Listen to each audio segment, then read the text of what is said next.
e agradeço a presença de todos, principalmente a da Cristina, que prontamente aceitou o convite, e ela vai dar a palestra Cassiano Ricardo e Jorge Amado, Projetos Identitários na Literatura e na Imprensa, 1940 e 43. A palestra ocorre hoje no Encontros com a História, dia 31 de março, onde se comemora também o golpe militar de 1964. Digo comemorar fiel à semântica, que é memorar coletivamente. Muito diferente de festejar e celebrar. Para essa data não há festejo, apenas luto. E que luto seja mais entendido como verbo, ou seja, eu luto, do que substantivo, estar de luto. Que nunca esqueçamos que a pior democracia sempre é melhor que qualquer ditadura. Ainda faço destaque ao momento lamentável que vivenciamos a catástrofe humanitária que acomete o Brasil, com 318 mil mortes pela Covid, onde os maiores responsáveis ocupam o trono e têm culpa. A Cristina Malveira é mestra em História pela Universidade Estadual de Montes Claros, com a dissertação Cassiano Ricardo e Jorge Amado, Projetos Identitários na Literatura e na Imprensa, 1940-43, defendido em 2020, e que eu tive o orgulho de participar da defesa dela. Um excelente trabalho. Atualmente, ela é professora de História do Estado de Minas Gerais, portanto, eu passo a palavra agora à Cristina. Obrigada. Obrigado. Boa noite a todos e a todas. Gostaria de agradecer, primeiramente, ao convite do programa de pós-graduação em História para estar aqui participando com vocês, especialmente o Felipe, que entrou em contato comigo. Mas eu gostaria de agradecer a todos os professores do programa e também da graduação. Eu tenho um carinho muito grande pela graduação de História da Unimontes, que foi onde eu me formei, me graduei, formei o meu mestrado, né? Aproveitando a oportunidade, eu gostaria de dizer que é extremamente necessário esse programa aqui no norte de Minas, porque formos nossos professores pesquisadores, né, do ensino básico. E ao retornarmos para a sala de aula com essa formação, isso nos possibilita pensar de outras maneiras no ensino básico público, né? Não apenas nosso tema, mas toda a questão histórica, todos os debates históricos, pensar de uma maneira diferente. Esses dias eu estava lendo um artigo do professor Hildenilson, do programa, que se chama Universidade Utopia em Darcy Ribeiro. Aí nele, o professor Hildenilson, ele faz aí uma análise da universidade, uma crítica às relações dentro da universidade, e pensando comigo, é isso que devemos fazer, nós, professores de educação básica, também, né? Nós queremos e podemos e devemos pensar o nosso espaço de atuação, pensar o lugar das nossas experiências, né? A fim de resolver questões, né, que também existem e muitas aí no ensino básico público, né? Portanto, a Unimontes e sua parceria, que já existe aí com os professores de educação básica, ela tem sido de extrema importância, porque o processo de pesquisa, esse contato constante com a universidade, ele possibilita e questionar algumas práticas, repensar, renovar a maneira de ensinar. Minha escola, Dr. Carlos Albuquerque, ela está nesse caminho, né? Porque nós temos uma doutora, um doutorando, nós temos professores mestres, nós temos mestrandos, nós temos pessoas que estão tentando doutorado, professores que estão tentando doutorado, e nós temos aí também professores que estão tentando mestrado. Isso deve se espalhar pela escola pública, tem que ser espalhado, né? Eu vou passar uns slides, porque tem umas imagens que eu gostaria de mostrar para vocês.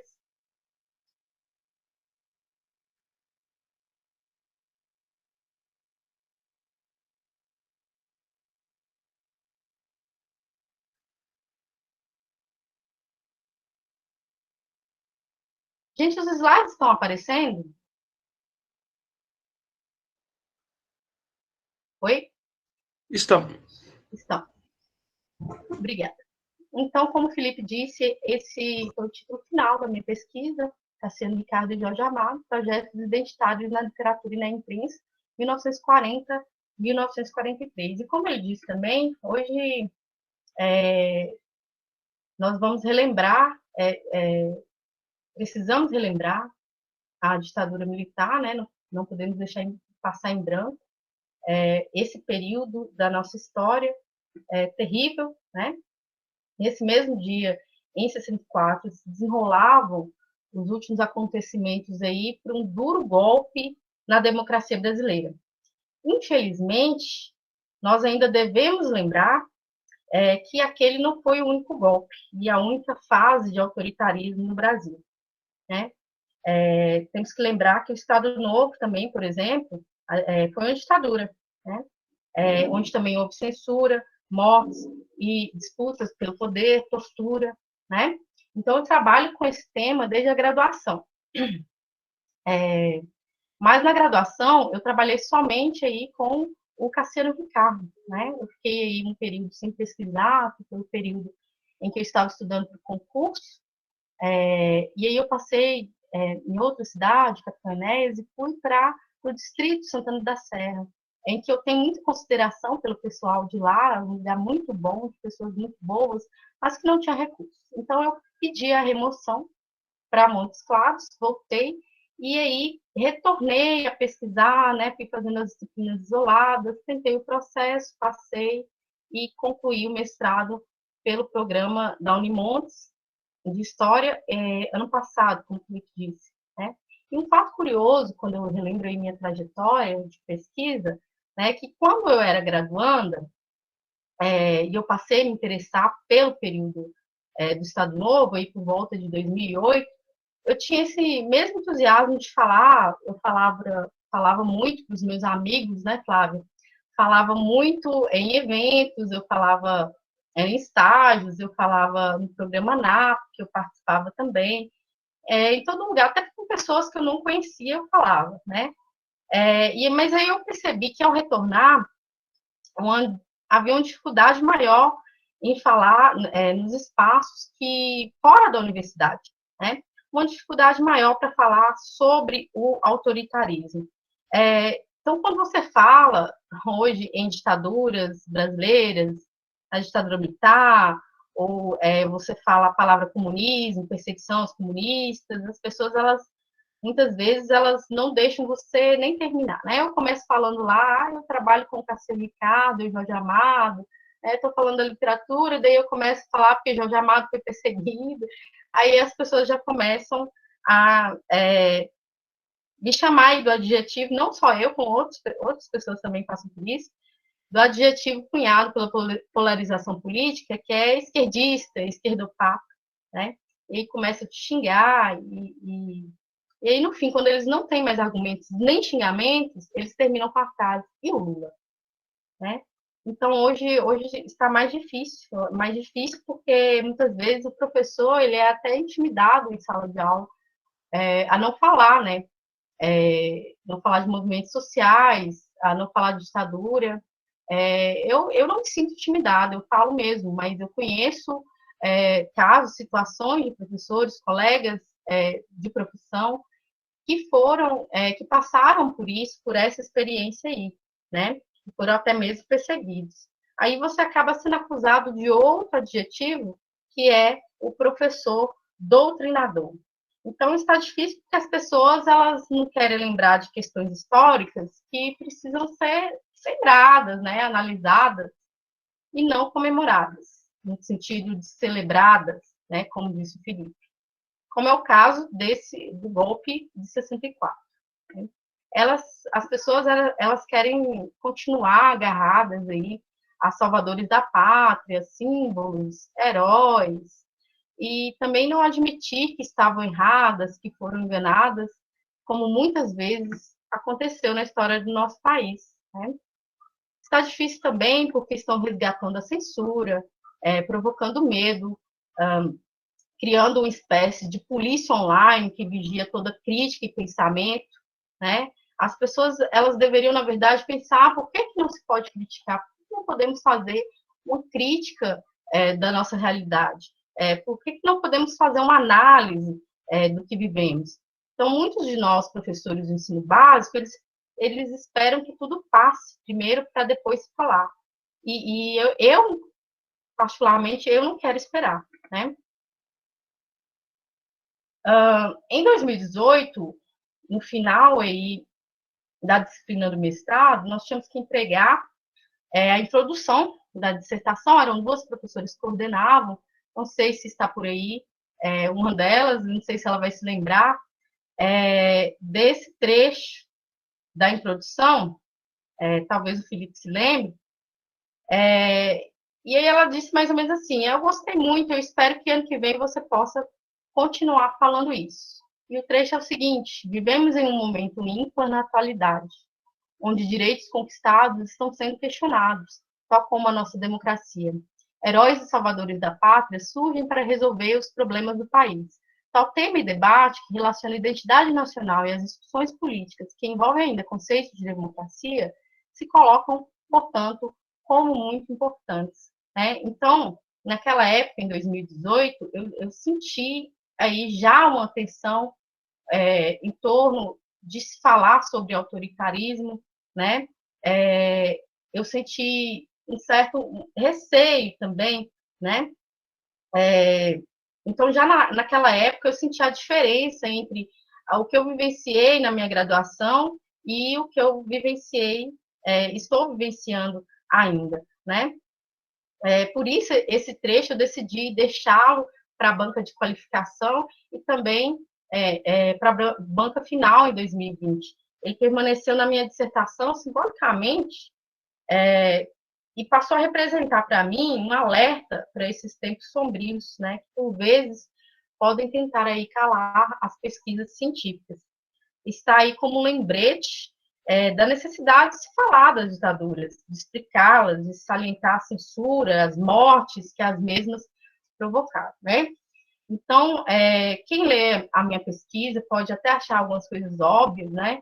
Mas nós vivemos num país que tem a necessidade de repisar no óbvio, de falar várias vezes, né, o que já foi dito. Mas essa era a minha angústia ao retornar com o tema para o mestrado, né? Então, como diria o Mark Bloch, é preciso falar a adultos e a estudantes, né? Daí eu pensei também, e me questiono até hoje, até onde minha pesquisa chega, até onde a sua pesquisa chega. Será que ela chega para os estudantes de 12 a 17 anos, para os estudantes da educação de jovens e adultos, da EJA, que são nossos estudantes trabalhadores? Porque a maior parte do meu tempo eu falo para eles. Então, necessariamente, minha pesquisa deve chegar até eles. Até porque, né, são eles, esses alunos que nós formamos na educação básica pública, que devem, por direito, também chegar à universidade pública. Por isso que é preciso a gente estar fortalecendo sempre essa união da universidade com a escola básica pública, para que a gente possa realmente oferecer uma educação de qualidade para os alunos, que eles possam ingressar na universidade. Então, para falar de identidade nacional, no período Vargas, eu fiz um recorte apenas dos anos de 40 a 43 do período, e utilizei o que o Cassiano Ricardo e o Jorge Amado pensavam. Então, à esquerda de vocês, você tem o Cassiano Ricardo, aí no traje da Academia Brasileira de Letras, que ele ingressou em 1937, a imagem dele, que eu acho que mais se aproxima do período em que eu penso ele, e do outro lado, o Jorge Amado, também uma figura diferente aí na foto do que a gente está acostumado a ver, né?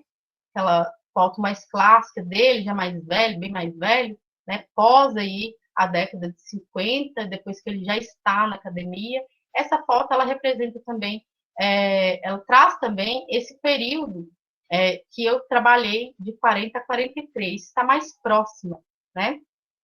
Então, para falar dos dois autores, eu escolhi, teoricamente, a teoria que embasou minha pesquisa foi a ideia de pensar o projeto político, né?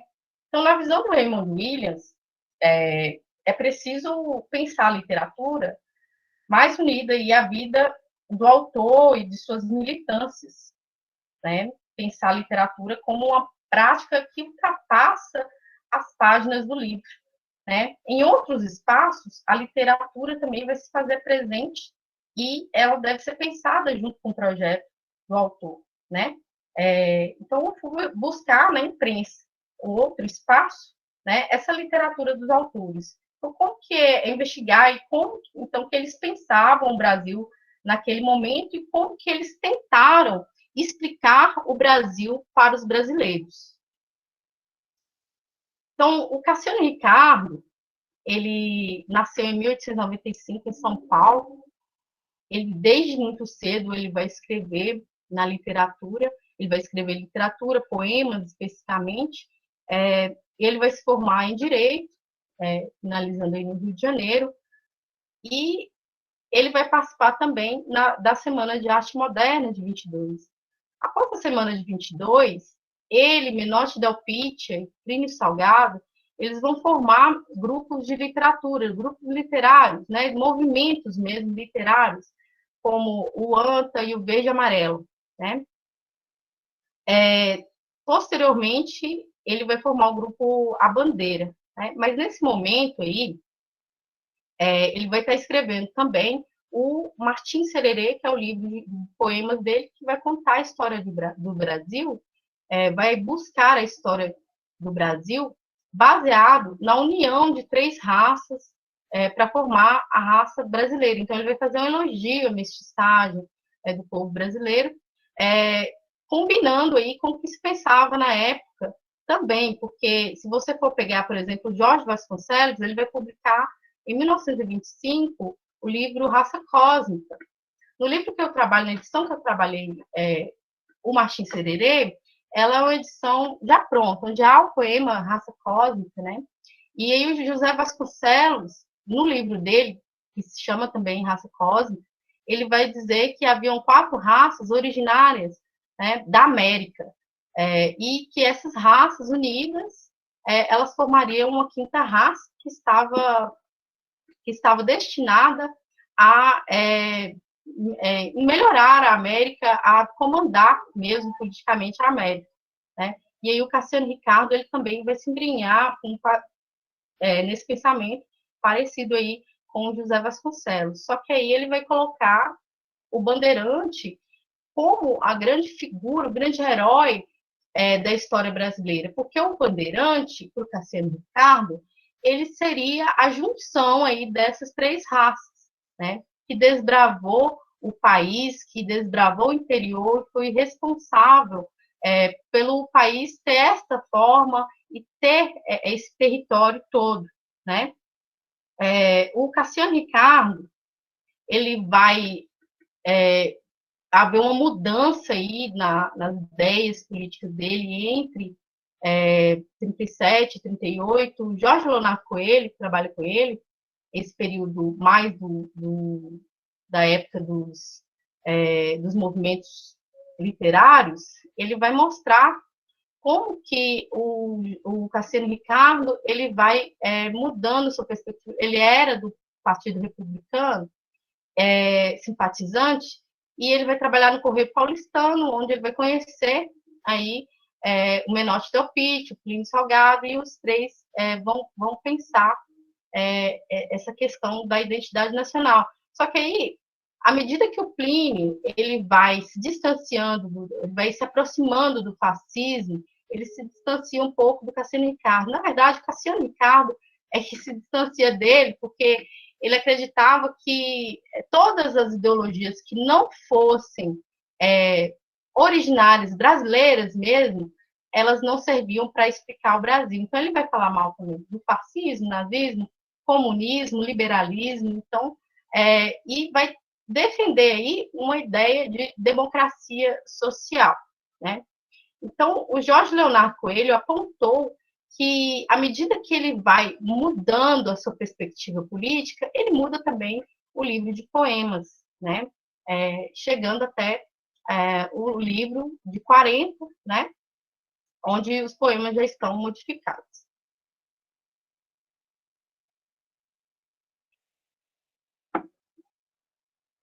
Já em 37, quando ele entra para a Academia Brasileira de Letras, no discurso de posse dele, ele volta a defender essa questão do Brasil, o Brasil original, a ideia brasileira de democracia, a ideia, a ideia, no caso, da nossa própria história, nós temos que conhecê-la e nós temos que explicá-la.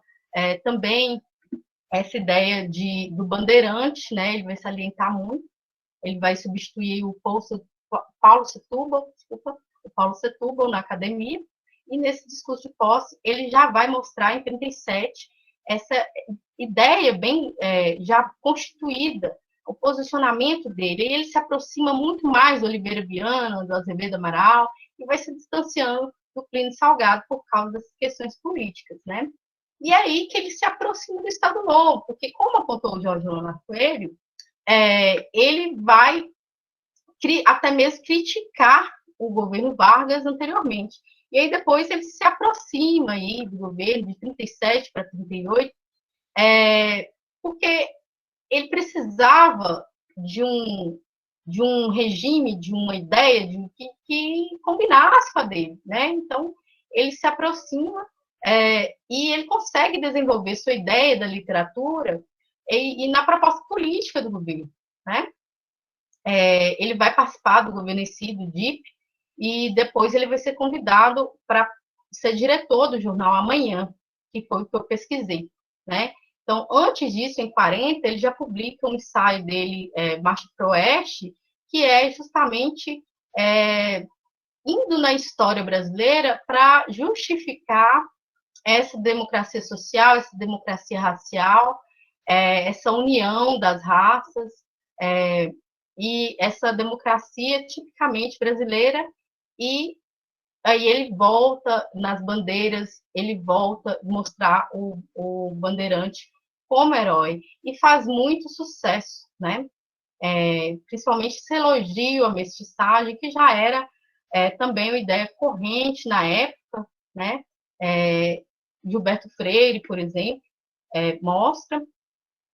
Então, ele vai fazer parte do jornal como diretor, mas aí também ele vai escrever muitos artigos, né, influenciar outros artigos também, né? Do outro lado, o Jorge Amado, a trajetória dele meio, desde mais novo, ele vai escrever, né? Ele vai nascer em 1912, em Itabuna, na Bahia, e ele, na sua infância, ele vai vivenciar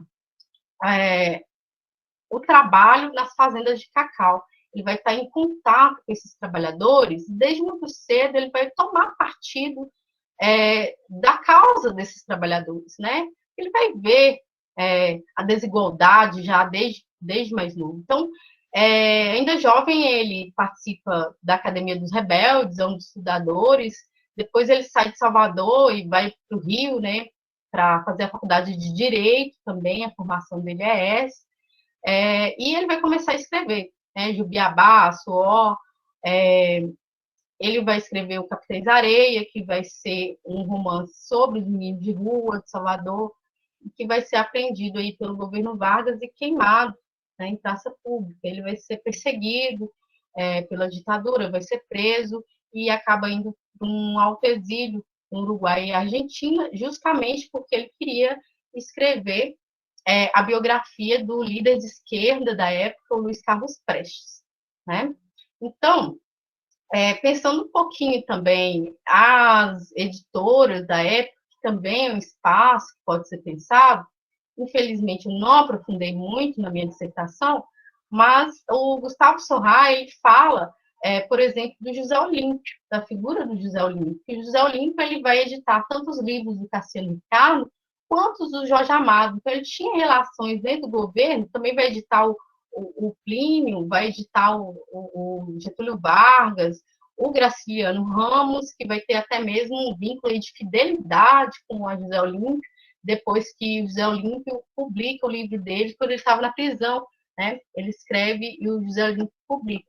O José Olímpio também vai defender muito o Jorge Amado, porque o Jorge Amado, ele foi funcionário lá da José Olímpio, ele era responsável aí pela propaganda da José Olímpio.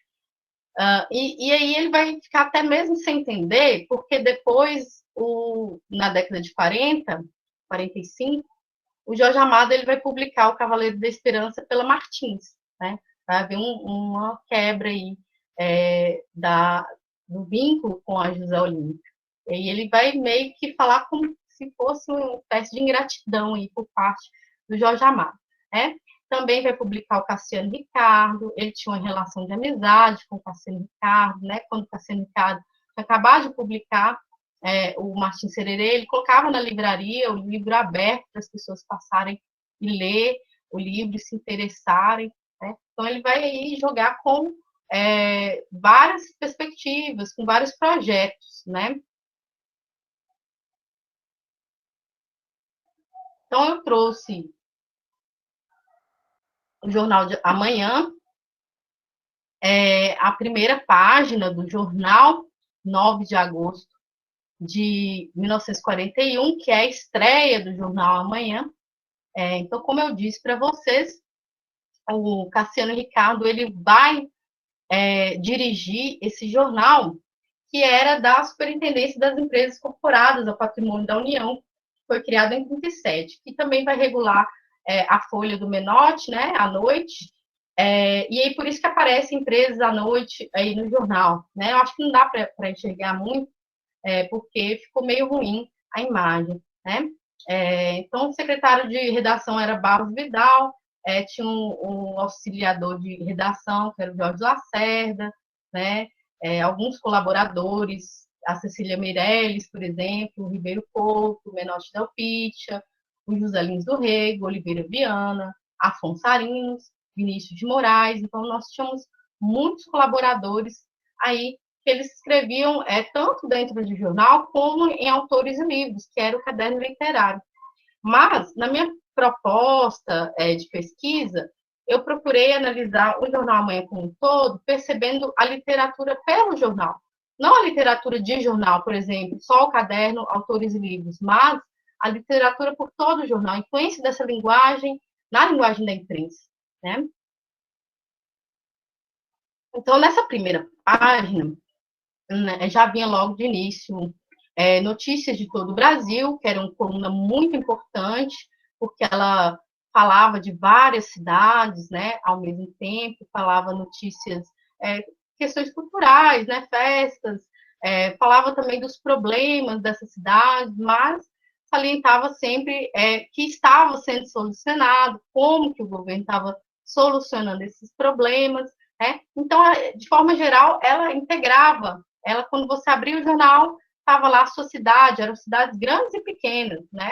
Que apareciam no jornal. Toda edição apareciam várias cidades. Então, minha cidade está aqui, daquele vínculo, né? Com o jornal, porque a proposta do jornal era justamente essa, de ter um alcance nacional, de atingir as classes, todas as classes, né? Do outro lado, nós temos a batalha na Europa, né? As notícias da guerra, e aí a pessoa que lia, ela via de um lado tudo que o governo estava dizendo que estava realizando, né?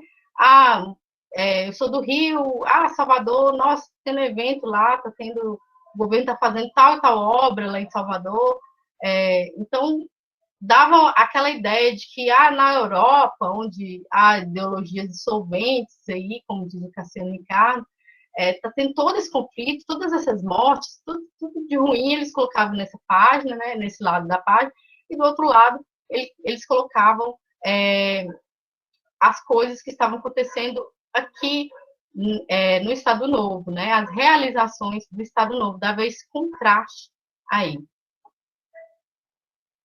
Mas não só a notícia de todo o Brasil era importante, eu analisei também outras colunas, né? Não vou falar profundamente sobre todas elas, mas a ideia foi percorrer o jornal aí, percebendo essa linguagem também literária, e aí eu recortei 3 temas que foram, a meu ver, bem caros para os literatos, que foi a ideia de falar do interior, a ideia de democracia e a ideia de pan-americanismo, né? Então, a ideia do interior, ela não se concentrou somente na coluna Marcha para o Oeste, apesar dela ser importante. Ela vinha, geralmente, na página 8. Inicialmente, ela não era assinada, depois ela passa a ser assinada por Dioclésio Duarte, e ela falava como que estava o projeto do regime para o interior brasileiro. Explicava que as pessoas precisavam ir para o interior, precisavam-se de trabalhadores para o interior. Né? Aí, no início da página, nós temos a mesma imagem que foi feita, foi desenhada para o ensaio do Cassiano Ricardo, Marcha para o Oeste. Né? Então, vinha sempre essa imagem, depois o texto aí falando as realizações também do Estado Novo para o interior, né? E a ideia que eles colocavam para o interior é que o interior devia se moldar como a cidade, né? Eles falam que o interior, o oeste, aí, ele começava quando o asfalto acabava, né? Então, eles vão tentando aí convencer a população de que era preciso, precisava de trabalhadores no interior do Brasil. E essa ideia vai percorrer todo o jornal também, não vai ficar só na coluna. Nós temos outras colunas também, além dessa Notícias de todo o Brasil, que era as perguntas brasileiras, que também foi muito importante, porque eles tentavam resgatar a história do Brasil e contar ela pelo jornal, né? Eles deixavam espaço para o leitor fazer uma pergunta sobre a história do Brasil, e na outra edição eles respondiam. Eles diziam que os historiadores que trabalhavam para o jornal responderiam. Mas aí na coluna nem mostra quem eram esses historiadores, nem quem eram essas pessoas que estavam perguntando, não cita nem o nome delas. Né? Nós temos outra coluna também muito importante, que é de toda a América. A de toda a América, ela vai começar na página 2, ela vai começar com uma coluna menor, né? Mas à medida que o Brasil ele vai se alinhando aí às democracias, entre aspas, aos aliados, né, na guerra, vai firmando uma aliança também com os Estados Unidos, né? Essa coluna ela vai aumentando, né, de tamanho.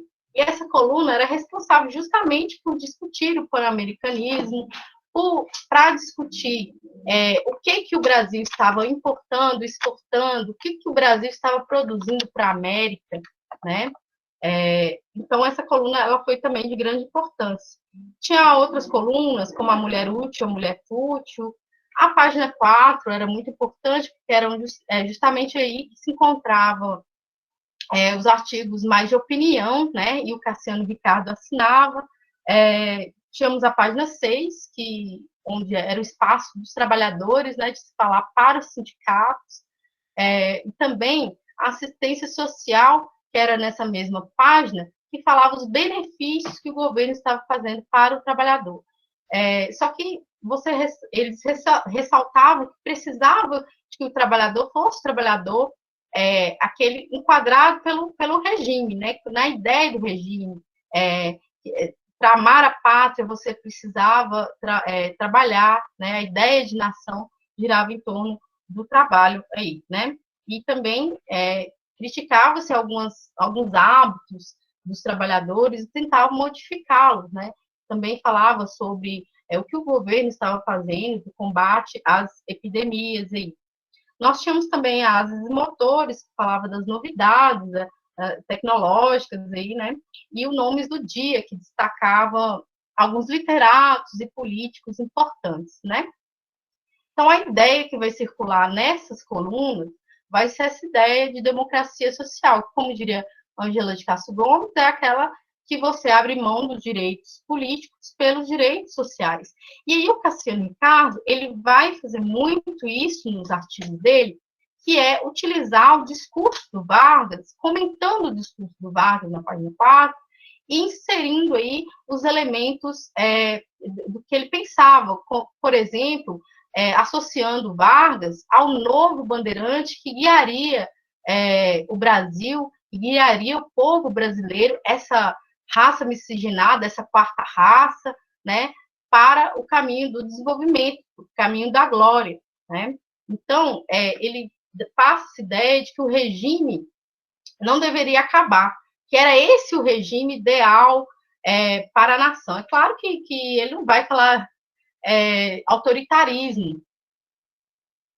Inclusive, ele vai fazer questão, especialmente na medida que vai acontecendo a Segunda Guerra e o Brasil vai ficando do lado dos aliados, ele sente a necessidade de sempre estar pautando, estar colocando a diferença que existia entre a democracia brasileira e a democracia americana, por exemplo, norte-americana, por exemplo, né? A diferença da brasileira é porque era originariamente desenvolvida para resolver os problemas do Brasil. Era uma solução brasileira para os problemas brasileiros, né? E aí vem a ideia do pan-americanismo, que ele coloca, na medida também que vai dando aí 42, e final de 42, 43, ele vai falando mais sobre o Vargas, colocando Vargas não mais apenas como um líder do Estado Novo, do Brasil, mas como um líder de toda a América, de toda essa ideia pan-americana, e ele volta na história também para poder falar que ele já existia aqui no Brasil, né?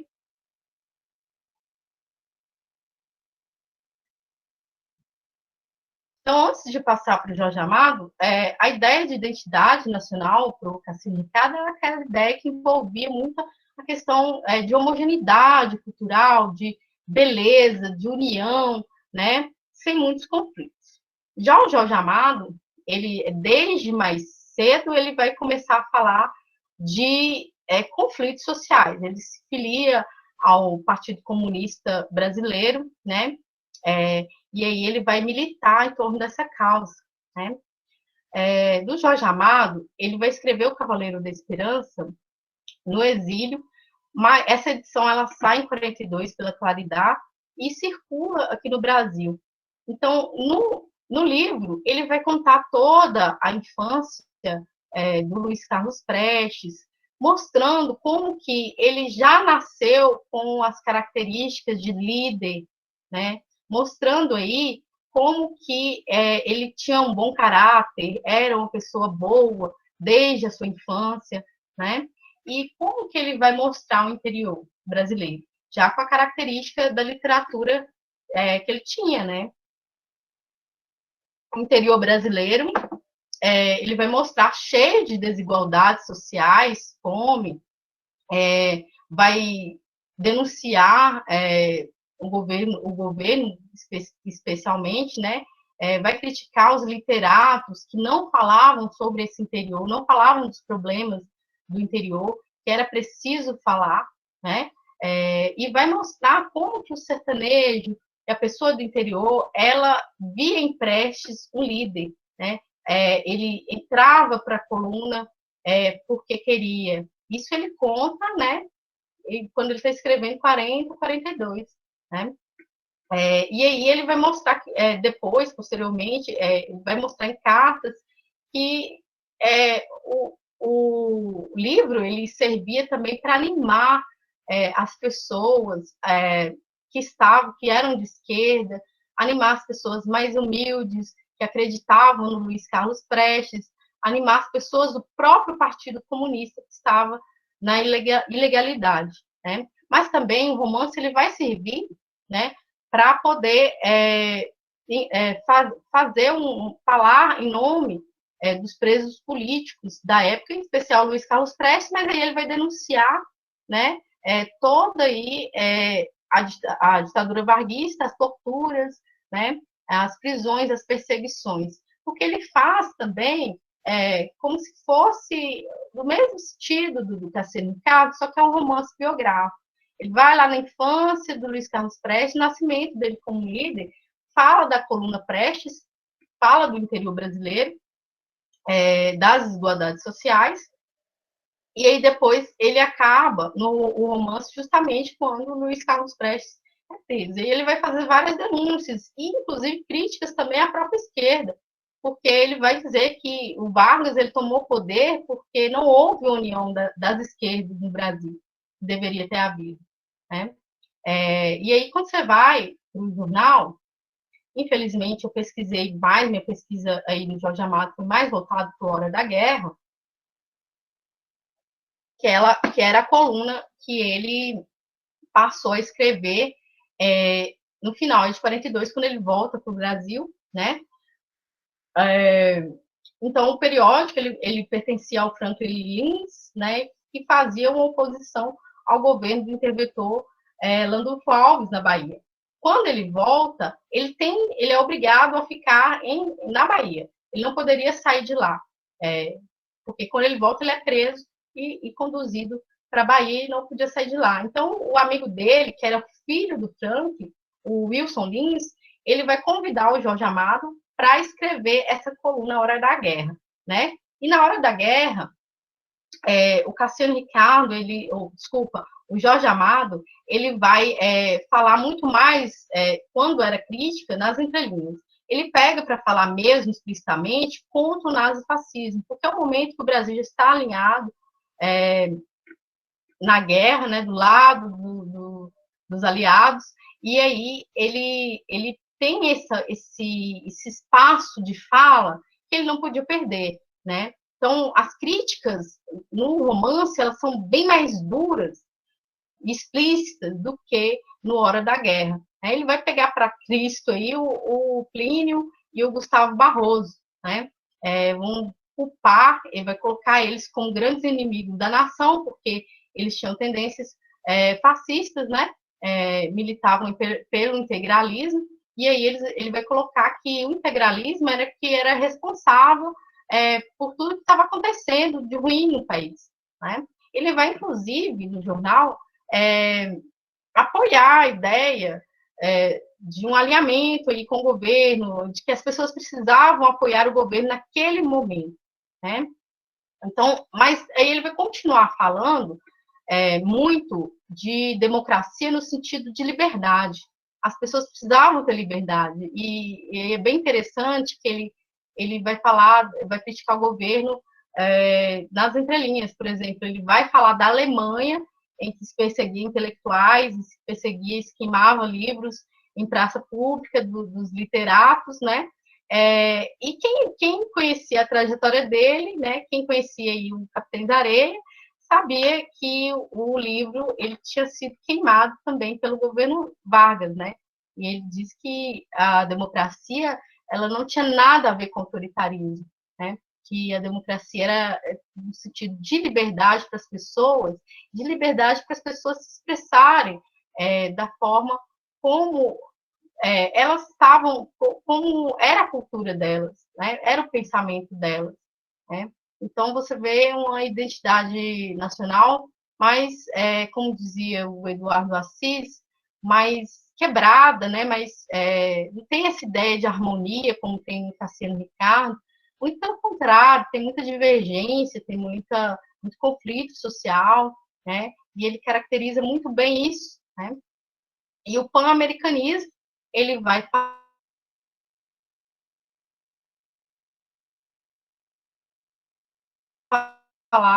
muito, ele vai mostrar que é uma necessidade, principalmente porque ele falou muito mal dos Estados Unidos, dessa influência norte-americana no Brasil, e aí agora ele vai ter que falar bem, né? Mas ele coloca como a necessidade a união da América, mas não coloca que Vargas como líder, e muito menos que o Estado Novo ele deveria continuar, né? Mas não há uma crítica bem direta, bem explícita ao Estado Novo no jornal, né? As críticas mais explícitas, as denúncias de tortura, de perseguição, principalmente aos literatos, ele vai ser feita no romance, né?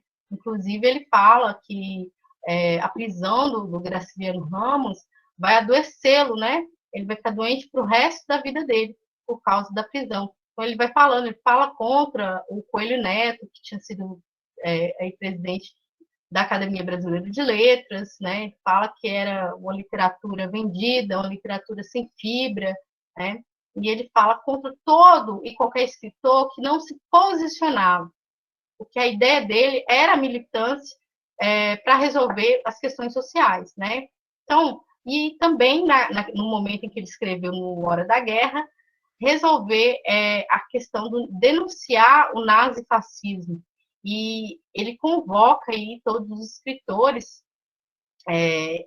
para poder fazer essa denúncia, né? E ele criticou muitos escritores que eram da arte pela arte, né? No livro. E aí ele, do jornal, ele já convoca todos que acordassem para enxergar que o nazifascismo ele ainda existia, né? E ainda era perigo para os brasileiros, né?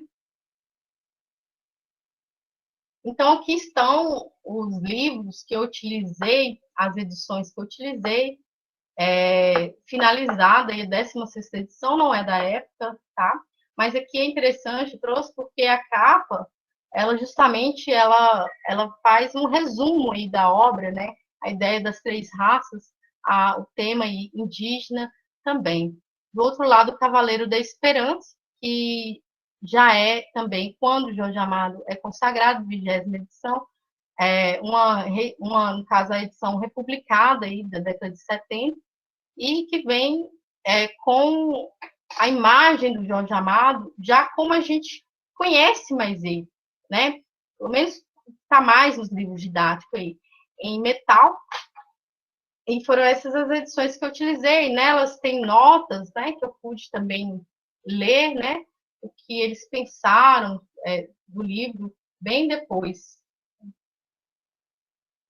Aqui nós temos uma outra edição do Martins Sererê, não é a primeira edição, é uma edição que eu estou começando a pesquisar, onde há aí uma nota do Plínio Salgado. E eu estou investigando ainda se essa CEP, a Sociedade de Estudos Políticos, também ou tem alguma relação, a Sociedade de Estudos Políticos do Plínio, né? Ou se teve alguma relação aí. E o outro, o Cavaleiro da Esperança, também não é a primeira edição, é a primeira edição, na verdade, em português, que saiu pela editora Martins. Antes de mais nada. Agora, os problemas, né, gente? Problemas no sentido de defeito mesmo, né? Um problema que eu tive, e aí eu vou falar para quem está começando não cometer, né? Foi um problema com relação às fontes do Jorge Amado, né? Do Imparcial. O Jornal Amanhã e o Imparcial, eu verifiquei se tinha fonte, né? Antes de tentar o mestrado, na época do projeto ainda. Corri na Biblioteca Nacional, tinha lá o Amanhã, vários anos, o Amanhã, as fontes digitalizadas, e na Fundação Casa Jorge Amado, Imparcial, né? O que acontece? Eu não dava conta de analisar os 2 jornais ao mesmo tempo. Então, eu me envolvi bastante na época das disciplinas com a análise do jornal Amanhã, né? E eu tinha essa ideia de fazer a literatura pelo jornal, a ideia da influência da literatura, da linguagem literária de todo o jornal, né? E quando eu fui para o Imparcial novamente, que eu já tinha dado uma olhada nele, mas não tinha baixado nem o jornal, né? Tinha escrito coisas sobre ele. A Casa Jorge Amado, o site estava fora do ar e está fora do ar até hoje, né? Então eu tive que partir para o plano B, que era analisar mais as crônicas. Mas veja que ficou, eu acho, assim, olhando depois aí da banca, ficou meio capenga mesmo, porque a perspectiva, mudou a perspectiva que eu pensava da literatura e o jornal, a relação da literatura com o jornal, né? Porque eu passei, no Jorge Amado, a trabalhar as crônicas, basicamente as crônicas. Tiveram muitas coisas que eu queria pesquisar melhor, olhar o jornal como um todo, muitas edições, como eu fiz com Amanhã. Por exemplo, a página feminina, né, que era escrita pela Jacinta Passos, e que dava uma ideia da mulher, né, do papel da mulher E ela não dava receita de bolo, ela colocava lá a mulher na política, né? A voz da mulher na política. E foi ela também que organizou o grupo de escritores de esquerda para combater o nazifascismo. Então, foi uma coisa que eu fiquei com vontade de pesquisar, mas como a pesquisa da gente ela não morre na banca, então eu continuo pesquisando, né? Por enquanto, nesse período de pandemia, eu estou aí tentando pesquisar melhor essa relação do Plínio com o Cassiano. E assim que eu puder ir ao arquivo, eu irei. Então, se você, no seu projeto, vai utilizar fontes digitalizadas, baixe todas antes de ler, porque é mais seguro, né? E você não passa pelo que eu passei, não dá um susto no seu orientador, né? Porque Regiane faltou morrer. Mas é importante isso aí, você saber que tem a fonte, ótimo, mas e se acontecer alguma coisa? Por exemplo, quem pensava essa pandemia? Ninguém, né? Então, quem precisava de ir no arquivo, como que fez? A importância aí também das fontes digitalizadas. A gente pode continuar pesquisando. Então, eu vou encerrar por aqui, Felipe. Minha garganta já está seca, mas se tiver alguma pergunta, algum comentário, tá? Muito obrigada de novo pela oportunidade de poder falar. Terá comentário. Sobre a relação do Martim Sererê com a CEP, é bastante provável que exista essa relação, porque o livro é de 1928, então o Plínio Salgado estava amigo ainda do Cassiano Ricardo, ainda tinha uma longa trajetória. Aí eu sugeriria você procurar no Monitor Integralista, que é um periódico, é o único periódico oficial da chefia do integralismo, da ação integralista brasileira. Eu acredito que o Monitor Integralista esteja disponível na Biblioteca Nacional. Se não tiver, ele está lá no Arquivo Municipal de Rio Claro, que tem bastante coisa já digitalizada, tá? E aí, antes de fazer a pergunta, eu queria fazer um merchan aqui do meu evento, utilizando aí com a licença da Malveira. Toda.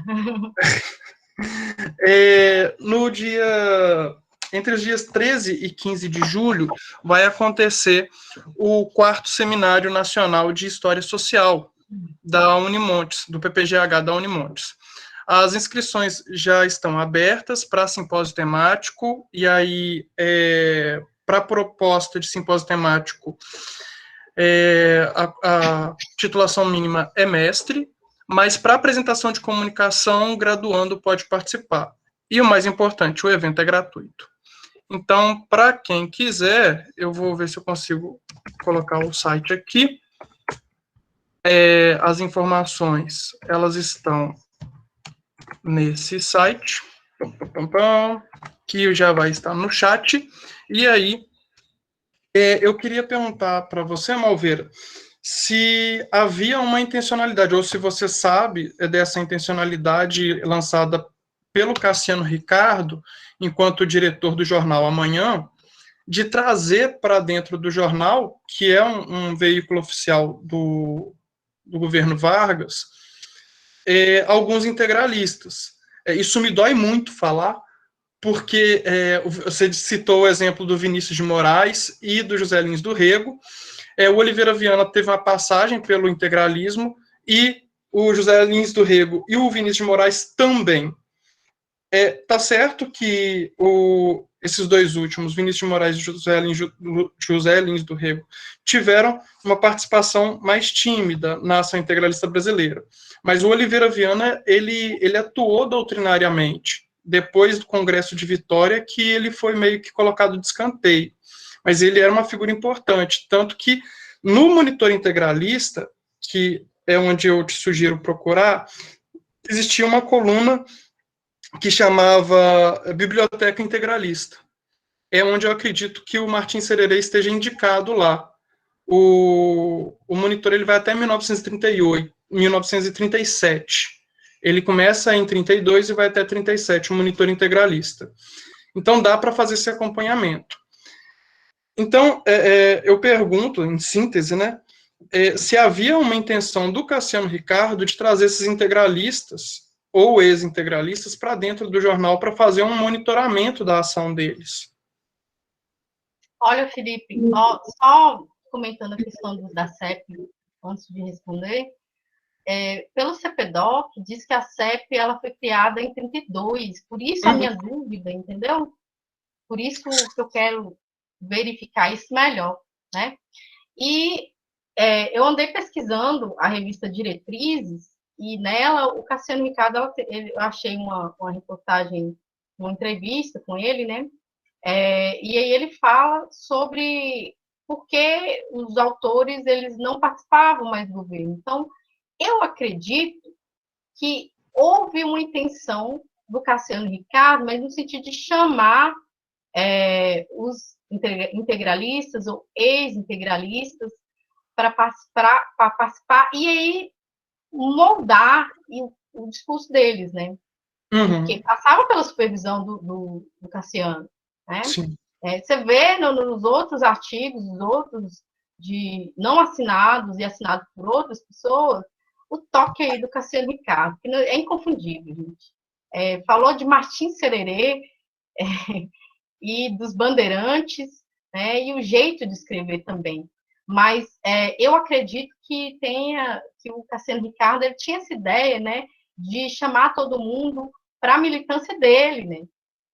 Isso se vê bem na entrevista do Diretriz. Eu não vou falar muito da Diretriz, não, que eu comecei a pesquisar agora, tá? Mas vamos ver, né? Eu acredito que sim.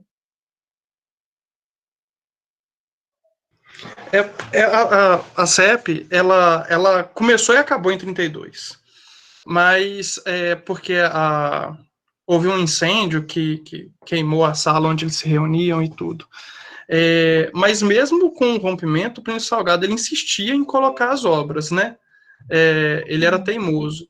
Então é possível que tenha esse vínculo. O Príncipe Salgado, com a organização. sim, um tensionamento assim. O Cassiano Ricardo quer que os integralistas vão para Getúlio Vargas, a gente quer que o Cassiano Ricardo volte para cá, ou venha para cá, já que ele nunca foi integralista, né? Mas eu acho que assim vale uma consultada, porque é só uma coluna. A biblioteca é biblioteca ou bibliografia integralista. Ela muda de nome ao longo da vida do monitor integralista. Mas é isso, a minha pergunta. Eu me senti muito contemplado, assim. Com a revista Diretriz, eu fiquei interessado de ler. Pois eu interessei muito por ela, ainda mais na entrevista ele fala que foi perguntado na banca, né, se em algum momento um fala do outro, porque na verdade a perspectiva não é o Cassiano Ricardo versus o Jorge Amado, colocar aquelas papas, briga entre eles por cartas, por sei lá, mas mostrar que se haviam intelectuais alinhados ao governo, havia também aqueles que pensavam diferentes, e não eram poucos, né? E eles tiveram poder de fala também, né? E aí, na revista Diretrizes, ele fala sobre o Jorge Amado, porque ele entendia por que o Jorge Amado ele não estava na Academia Brasileira de Direitos, ele não se inscrevia nessa época. Ele vai entrar na academia depois de 50, e, se eu não me engano, é na década de 60. Então, nessa época, ele fala, nossa, eu não sei por que o Jorge Amado não está indo na academia, porque deveria ser a pessoa não deveria precisar de se inscrever, porque ele queria eleger de qualquer forma o Jorge Amado. Né? Mas do Jorge Amado falando do Cassiano Ricardo, eu não achei ainda, né? Porque ainda tem os jornais imparcial que eu vou atrás deles. Assim que terminar. Tomara que Alguém tem uma questão, uma dúvida, um comentário?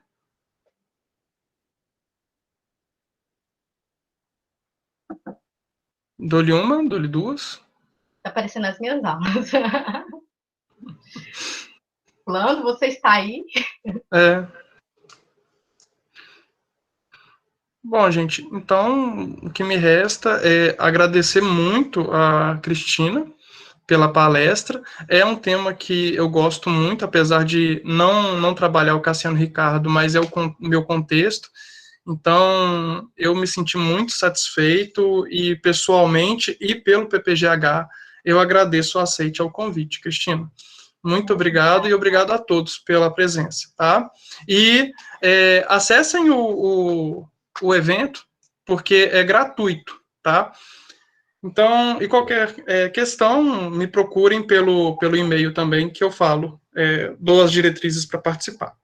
Então é isso, brigadão, boa noite a todos. Tchau, Obrigada. tchau. Boa noite. Tchau para vocês.